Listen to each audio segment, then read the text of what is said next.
Hello, what's up? How's everyone doing? Jump on, say hello, let me know where you're joining in from. Super excited about this topic. We're going to talk about embracing the fool so that you can break your addiction to comfort, because honestly, comfort comes at a cost to your growth, the growth of your personal fulfillment and your business and your relationships. So, hello, come on, say hi. Join me, let me know where you are joining me from, and then I will get started. So, I am excited about this topic. I've been delving into so much good stuff, reading tons of books, getting my own pretty intense coaching, and it has had a major positive impact. And part of it is really embracing discomfort. And I know we all know this at an intellectual level, but knowing it in a practical, tangible, applying it to your life level is a whole different story. So that's what I want to talk about today, is what this looks like in real life, not just in theory, not just from a book, but actually how you apply this. All right, cool. So if you think back to, if you've read any Shakespeare, any of his plays, the fool is usually the person, while dubbed the fool, is actually the wisest character in the book because he speaks the truth. He sees things as they are and is not attached to how other people view him. And so he is actually the wisest character in all of Shakespeare's plays because he's unattached to the opinions of others, the perceptions of others. He's grounded in what's really happening and is able to speak that truth. So this idea of addiction to comfort, the problem with comfort, and there's nothing wrong with comfort. Of course, we enjoy a nice soft bed, good food, clean water, but when it comes at the expense of your personal growth and fulfillment, that's when there's a problem. And often how this shows up is you act, talk, believe, think, and behave in ways that are socially acceptable at the expense of your soul. So instead of saying what you really feel, perhaps at a party or with family, you censor yourself because it's more comfortable to fit in and to not make waves, to not get involved in a heated argument. But what you're actually doing is you're dismissing your truth and you're downplaying what you really believe. The same way with how you act. If you act a certain way around certain people because you're afraid of, again, disapproval, rejection, standing out, whatever it is, that again is dismissing your true self, who you truly are, and that is your soul is speaking to you. And when you deny it and don't allow its voice to come through, it starts to lose its faith in you. So it stopped showing up as often, or you stop hearing it because you're so used to just denying it that you begin to act in ways that are in total contrast to what your soul alignment actually is. And a lot of people's biggest fear, honestly, is looking like a fool. So embarrassment, humiliation, rejection, disappointment, getting kicked out of the tribe. It's all because there's this fear of looking like a fool. So, hi Susie, nice to see you. And this is deeply rooted, right? I mean, when you go back to elementary school, it wasn't fun to get made fun of. We wanted to be, as children, be accepted and included, and it was painful to be maybe bullied or made fun of or called names. And we've carried that through and learned, okay, what gets me approval, what gets me acceptance, I'm gonna do that because that's comfortable. And being me and expressing a unpopular opinion or opinion that's contrary to the current political climate or whatever it is going to get me disapproval or rejection or criticized. And I'm uncomfortable with feeling like an outsider. And so I'm going to deny what I really want to say and deny my truth and deny my soul in order to be accepted. And so that's the idea of how comfort can be actually really dangerous. So I want to share some steps for you if this is something I think it's something we all struggle with. So I'm going to share some steps for you how you can walk through this in a real practical way. And it's something that you can do every single day. So the first thing is to identify what it is that you truly desire. And think about the scary, uncomfortable thing that you desire. So we can start with the big ones and you can go down to the small ones, but start big.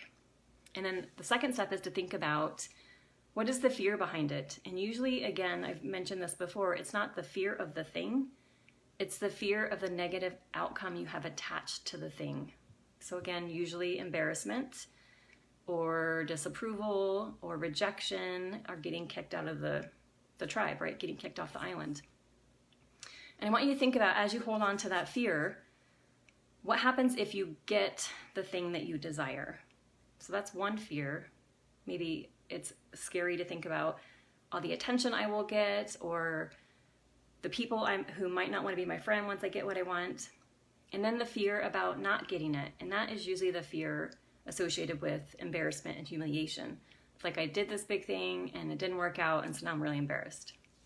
So that's number 2. Number 3, I want you to imagine you go after this thing that you want, this big, scary, uncomfortable thing. And I want you to imagine feeling like a fool. It doesn't turn out as you had hoped. You're embarrassed. What do you do then? So is your first instinct to annihilate yourself, criticize yourself, reject yourself, berate yourself, beat yourself up? And then, so that's the second step, is get into, is your first inclination to destroy yourself because you made a mistake or something didn't go as you had hoped. And then the fourth step then is to imagine, same outcome, didn't work out as you had hoped, you feel like a fool, you're embarrassed. But now I want you to imagine you brush it off. You're like, oh, wow, that kind of sucked. But you know what? I'm gonna have to try something different. Maybe, that was for the best, or maybe, I'm gonna have to look at this differently, or maybe I'm gonna have to look for different ways to get support. But you know what? I'm okay. I got my back. I'm not gonna abandon myself, reject myself, berate myself. It's gonna be okay. I'm gonna figure this out. So that's the fourth step, is coming from a different space. The fifth step then is to compare your reaction when you completely annihilate yourself.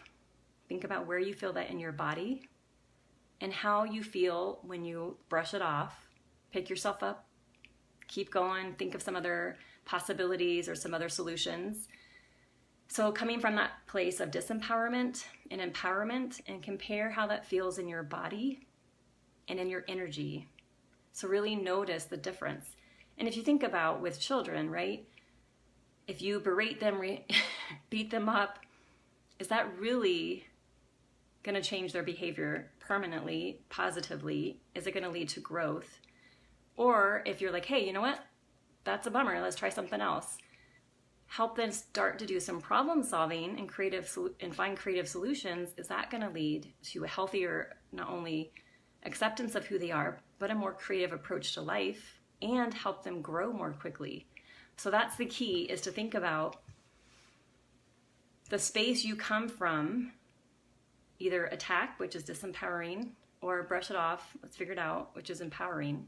So that's the sixth step, is really doing that comparison of where do you feel it in your body, what's the difference, what's the difference in your energy, and what's the difference in impact as far as how much are you really going to grow and how quickly, based on those two responses.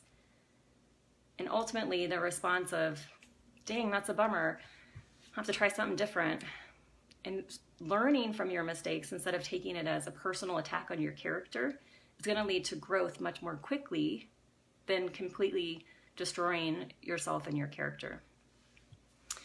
All right, so the seventh step is knowing this now, knowing those two options. So we're still playing around the idea that it doesn't work out, because that's one option. There's multiple other options, but we're playing down the card of it doesn't go as I would like. I feel like a fool, which is usually the biggest fear. So if you play that all out and you see the two options of what happens when I feel like a fool and it doesn't work. Option A, be disempowered, beat yourself up. Option B, pick yourself up, keep going, find some solutions, find some alternatives. So now that you know you have those options, in the worst case scenario that it doesn't turn out and you look like a fool, what are you going to do now? So the idea is, knowing this, you can take action on what it is that you desire, the scary, uncomfortable thing, because you know you have the internal reserve of resilience to help you bounce right back. And then when you take that step towards that thing that scary, uncomfortable thing that you desire, the key is to embrace it, to celebrate it, to acknowledge it, to encourage yourself, and to remember, no matter what, you have your back. And this is the key for all of this, is telling yourself that no matter what happens, no matter the result, no matter the outcome, you have your back, and you'll never abandon yourself, reject yourself, annihilate yourself, destroy yourself. So that's the key to doing the uncomfortable, scary thing and getting out of your addiction to comfort. Okay, so I see a question.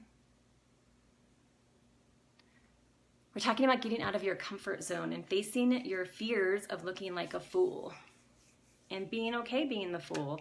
The fool is the creative, imaginative, go for it no matter what, not attached to how people feel or think or perceive them, because they know ultimately they have their back, and that's what's most important. And that's the key to embracing the fool, is knowing you're detaching from other people's opinions and perceptions of you, because you know you got you, and that's the most important thing. So having unwavering self-belief, having radical trust, maintaining supreme integrity with your soul, all of those things are key to help you embrace the fool. And the fool always has great ideas which seem crazy to the outside world, but those are the things that are scary and uncomfortable that actually propel us forward way higher than we could possibly imagine. Okay, so that's all I have. So I do have a special announcement I'm going to be starting a group program. It's going to run from September 9th, 9/9, through 11/1. So 9/9, the completion. So we're throwing out your old money story, your old beliefs, your old operating system, and building over the course of 8 weeks till we get to 11/1, which is the beginning, the new, of building that new you that is completely connected to your soul genius, to your infinite abundance, to your divine power, so that you are continuously stepping into your truth. So it's called True Wealth. It's called Maximizing Your IRA, which is your inner richness activator.